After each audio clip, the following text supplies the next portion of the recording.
মুসা আলাইহিস সালাম আল্লাহকে একদিন বলছেন, আল্লাহ আপনার সমস্ত সৃষ্টি সবার রিজিকের কথা, খাদ্য দুনিয়ার প্রয়োজন পূরণের কথা আপনার মনে থাকে?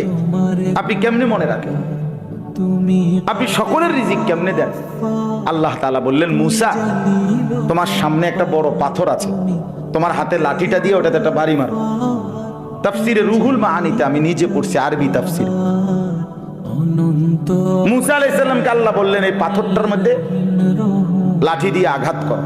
মুসা আলাইহিস সালাম আঘাত করলেন, লাঠির একটা পাট মানে একটা অংশ পাথরের ভাঙ্গা পড়েছে। মুসা আলাইহিস সালামকে আল্লাহ আবার বললেন, আবার লাঠি দিয়ে আঘাত কর।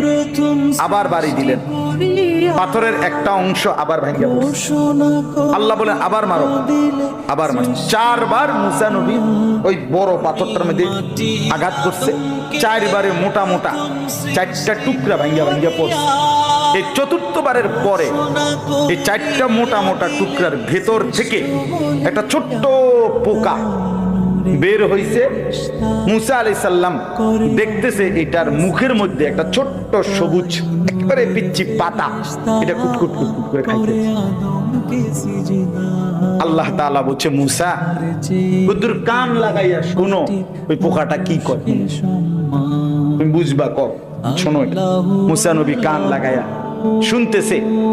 ওই ছোট্ট পোকাটা যে গভীর পাথরের ভিতরে ছিল, সে বলতেছে, সুবহানা মান ইয়ারানি ওয়ালা ইয়ানসানি, আমার সেই আল্লাহর প্রশংসা করছি যিনি আমাকে সর্বক্ষণ দেখছেন, যিনি আমাকে কখনোই ভোলেন না,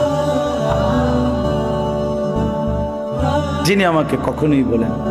আল্লাহ তাআলা বললেন, মুসা তো এবার দেখো এই পাথর উপর দিয়ে ভাবার কোনো সুযোগ নাই। এই পাথরের 4টা স্তর ভেতরে এই ছোট্ট পোকাটার মুখে সবুজ এই গাছের পাতা যে মালিক পৌঁছায় দিছেন, তিনি কি সকলের রিজিক দিতে সক্ষম না?